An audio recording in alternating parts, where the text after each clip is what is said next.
Leurs amis aiment montrer le drapeau haïtien qui représente leur pays. Voici ce qu'on représente. Tout est là. C'est écrit « L'union fait la force ». Quand on s'unit, quand on clique, on devient puissant. Le Zopound dit que ce qui tient le mouvement ensemble, c'est le lien spécial qui existe entre ses membres.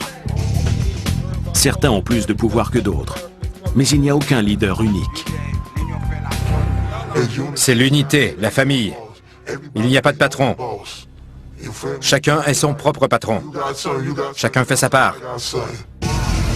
Dans le Zopound, tout ce qui importe, c'est de travailler si on veut être reconnu.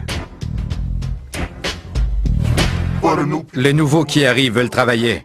Tout le monde veut travailler et avoir de l'argent. Mais si on est loyal et qu'on s'engage à fond, on accède à différents niveaux. La loyauté et l'engagement se traduisent souvent par des crimes de violence inhabituels. Une des méthodes de revanche préférées du gang consiste à tirer des coups de feu d'une voiture en marche.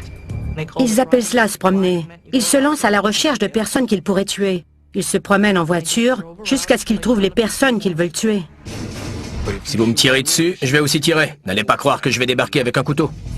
Les coups de feu tirés de voitures en marche par le Zopound laissent sur place une grande quantité de douilles vides, visant à impressionner autant qu'à tuer.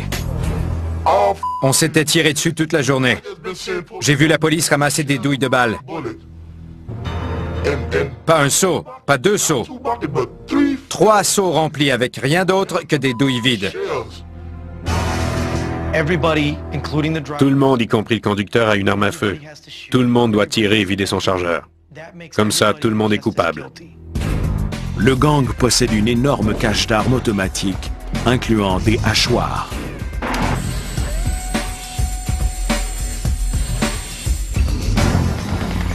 Ils appellent ça des hachoirs parce que tout ce qui se trouve devant l'arme est déchiqueté.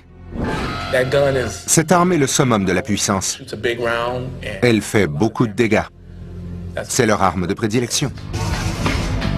Le Zopound ne fait pas que tirer sur ses ennemis ou d'autres victimes. La torture est souvent plus efficace. Ils ont appris que la violence est un moyen de contrôler les gens. Si vous avez très peur de moi, j'obtiendrai tout ce que je veux.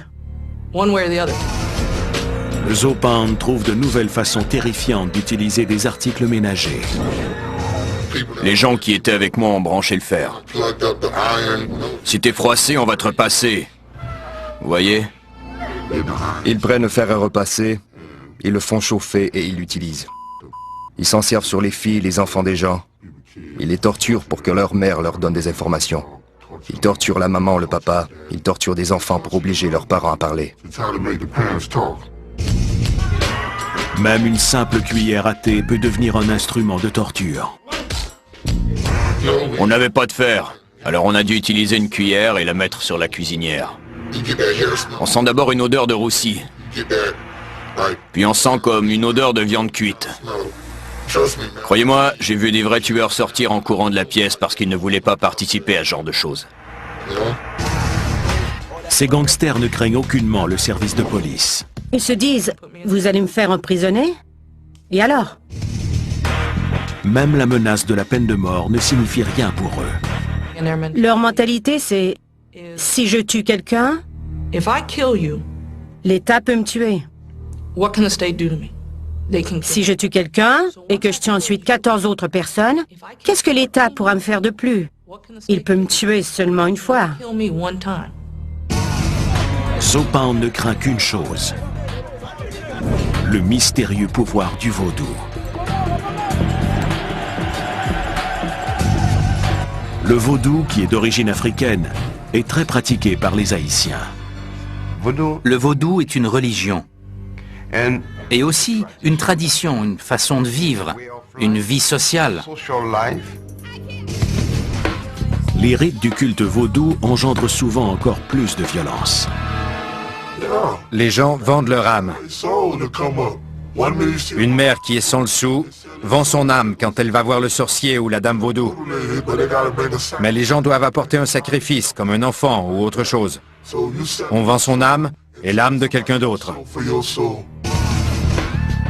Plusieurs membres du Zo Pound croient que cela les protège pendant les affrontements entre gangs.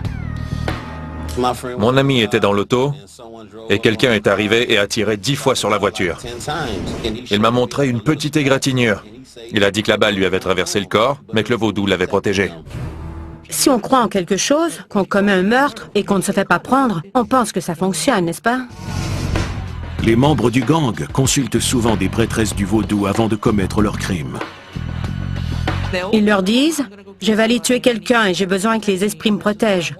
Elles leur bricolent ou leur dessinent quelque chose en leur demandant 1000, 2000 ou 3000 $ pour ces objets en disant « Il va vous protéger ». Les policiers constatent parfois que le pouvoir exercé par le vaudou les favorise. On interrogeait un jeune homme au sujet d'un homicide. Il refusait d'avouer de nous parler. Sa mère est alors entrée, elle était prêtresse du vaudou.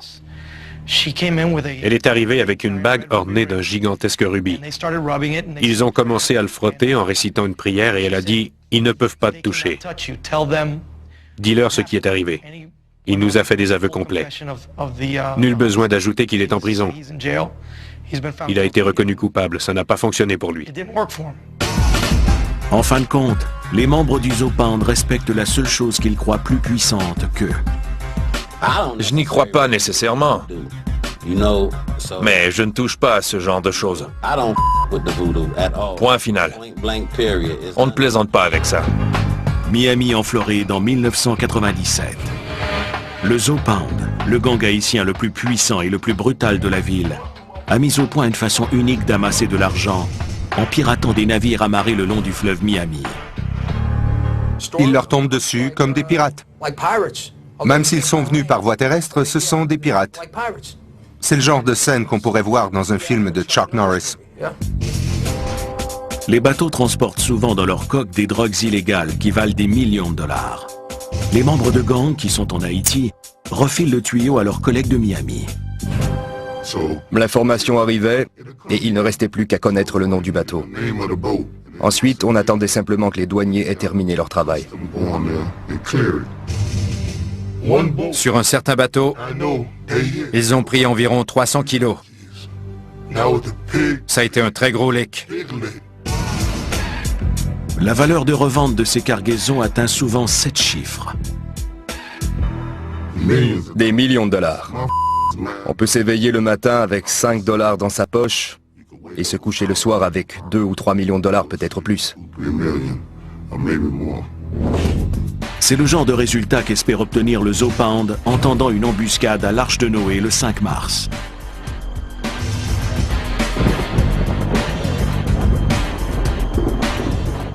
Six membres du Zo Pound, très bien préparés selon Kenny Kay, pénètrent par effraction dans le navire. Quelques-uns de mes amis se sont poliment invités à bord. Ils avaient des chalumeaux. Avant d'utiliser les chalumeaux pour trouver la drogue cachée dans la coque du navire, les membres du Zo Pound volent et battent brutalement l'équipage. Dans le chaos qui s'ensuit, le capitaine saute par-dessus bord. Il nage jusqu'au rivage et appelle la police. La police est venue et quelques-uns de mes copains ont été arrêtés. On les avait aux infos. On les accusait d'être des pirates. Le service de police de Miami réussit une grosse prise ce soir-là. Un des hommes qui l'arrête est un des leaders du Zo Pound, Makazo. Il a été arrêté alors qu'il fuyait. Il a écopé de plusieurs accusations à la suite de ce braquage de navire. Makazo est accusé de vol avec effraction, de vol à main armée et d'utilisation d'une arme meurtrière. Mais même si Makazo est en prison, la terreur se poursuit sur les docks. Ces gars étaient violents.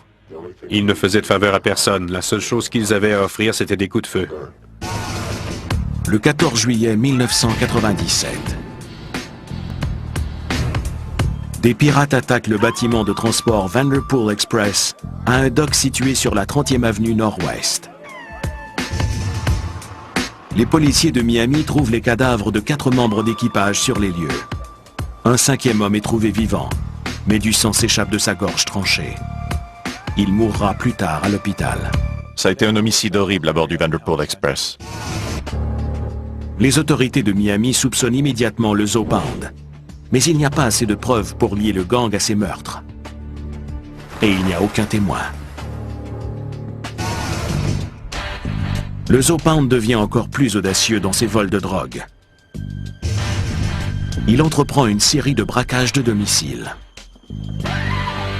On a supposé que la drogue provenant des bateaux était cachée dans certaines maisons et que les braquages se produisaient à ce moment-là.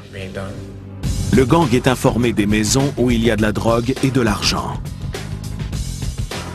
Un Haitian en Haïti est informé qu'une personne débarquait aux États-Unis avec de l'argent. Il communiquait avec son contact au sein du gang haïtien américain et ils organisaient un braquage de domicile. Normalement, ils ne vont pas chez n'importe qui. La plupart de leurs braquages de domicile ne se font pas au hasard. Les cibles sont déterminées d'avance. Ce membre du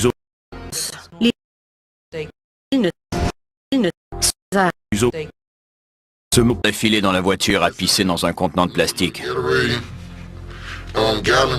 Seulement pour avoir son argent.